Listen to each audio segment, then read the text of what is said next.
For this problem, we are looking for an expression that is equivalent to this one in the problem. So we only have one variable. So we will begin by storing an x value in there of a 1. And then we're going to set our equation. We're going to create an equation 2x squared plus 4x minus 6x squared. We're typing this exactly like the screen is, plus 9 minus 6x plus 3, close parentheses. Now we're going to set it equal to by second math and selecting a 1.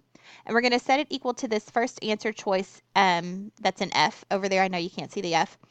And we're going to see if that comes out as true. Remember, true will return a 1 and false will return a 0.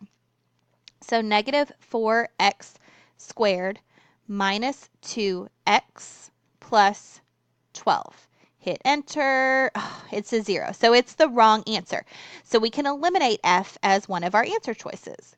We try it again with 2x, delete that one, squared plus my 4x minus 6x squared, close parentheses, plus 9 minus, gosh, I'm getting tap happy. I'm hitting them too many times, times 6, or minus 6x plus a 3, close parentheses.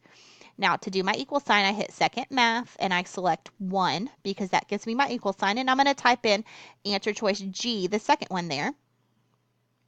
Negative 4x squared minus 2x plus 6. And remember, we are hoping for a 1 because that tells us we got the right answer.